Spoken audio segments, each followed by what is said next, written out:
A missile alert hits the news cycle and the US dollar index jumps. So does gold. The old rhyme says, dollar up, gold down. Most calm market charts seem to confirm it, yet in risk-off episodes, both can climb together. In this episode, we map the rare circuit where the dollar stops being gold's ceiling and becomes its teammate. Why would a hedge and its chart enemy suddenly rise together? The answer lies not in the ticker, but in the storm. We'll separate fact, theory, and speculation as we explore when the old rule breaks and what that tells you about the market regime. Watch the regime, not the ticker. To understand why the dollar and gold can rise together, we first need to understand the rule that says they shouldn't. In calm markets, the relationship seems almost mechanical. Gold is priced in dollars. When the dollar strengthens, each ounce of gold becomes more expensive for buyers using other currencies. So, in theory, demand should drop and the price should fall. And often, that's exactly what happens. You see a seesaw, dollar up, gold down. It's a tidy picture, and for years, it's been the default mental model for traders and commentators alike. But here's the catch. That relationship is real, yet it's conditional. It dominates when markets are calm and driven by growth, when investors are focused on interest rates and economic momentum. In those conditions, a stronger dollar often signals a healthy economy, which reduces the appeal of gold as a safe haven. The seesaw tilts as expected, but a storm changes the rules. When fear hits, the dollar doesn't strengthen because the economy is booming. It strengthens because investors are scrambling for liquidity for the world's most trusted currency. And gold?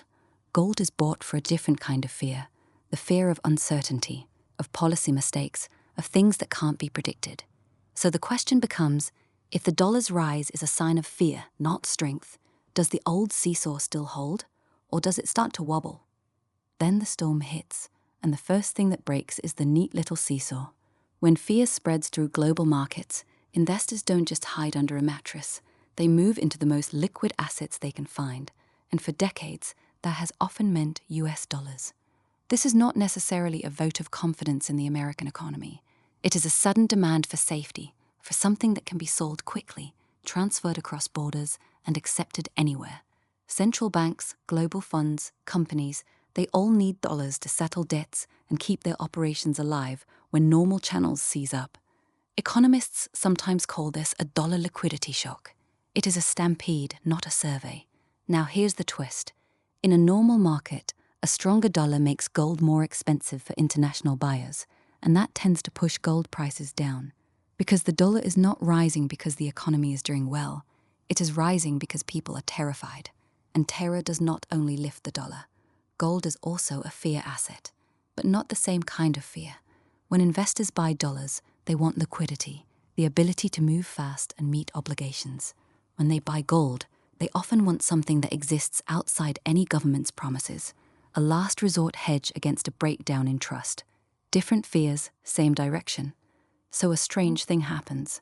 The dollar climbs as a shelter, gold climbs as a shelter, and the old rule, dollar up, gold down, quietly stops working. Some analysts argue this is not a broken rule, but a regime shift. The rule was never absolute, it was just dominant during calm periods. When a geopolitical shock hits, both assets can be bid up at the same time because both are answers to the same question. Where do I hide? That raises the puzzle we will keep circling back to.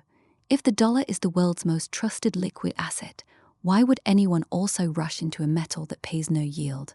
The answer may reveal more about fear than about money.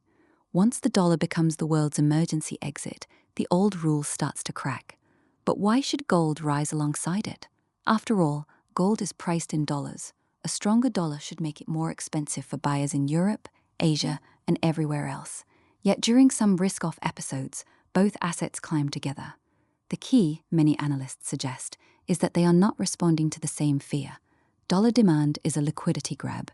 Investors need cash to meet margin calls, pay obligations, or simply hold the most easily tradable currency on the planet. Gold demand is a tail risk hedge. It is a bet against confidence itself. When people fear default, currency debasement, or policy failure, gold becomes a port that pays no rent. So in a storm, you can have one crowd running for the exit and another crowd running for the shelter. Those two different forces can push prices in the same direction. Then there are real rates.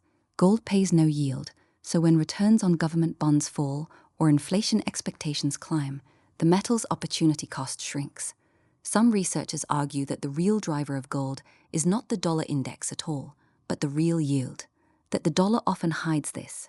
One theory puts it simply: the dollar tells you where liquidity is, gold tells you where trust is. On a normal day, those two stories line up neatly against each other.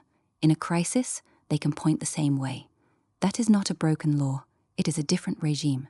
The question is whether you are watching the ticker or the bigger pattern. Is gold's jump a sign of dollar weakness, or proof that two different fears can push through the same door? The evidence is far from settled, but for a viewer in a storm, the distinction matters more than the price itself. So where does this leave the old rhyme? In calm markets, it works. Dollar up, gold down. But that rule was never a law of nature. It was a description of one regime. In risk off, fear changes the wiring. When investors flee risk, they buy dollars for liquidity, and they buy gold for tail risk protection. Two different fears, two different buyers, and yet, in moments of stress, they can point in the same direction. That's the surprising circuit we set out to map. To read it, don't just watch the dollar index, watch the regime. Ask whether a geopolitical shock is driving flows. Ask whether money is moving into safe havens. Ask what real rates are doing and how tight liquidity really is. These signals tell you whether the old inverse rule is on or off. That's the difference between a calm market pattern and a storm market reality. One theory suggests that gold and the dollar are not always opponents. Sometimes they are two doors into the same shelter. If you can see the shelter for what it is, you start asking better questions. That's what the next episode is about. What happens when real rates move gold while the dollar stays quiet? If you want that map in your feed, subscribe and turn on notifications. The Gold Mechanics series continues. And one reminder, this is education, not advice. No chart gives certainty. The regime lens only helps you see the storm before the headline does.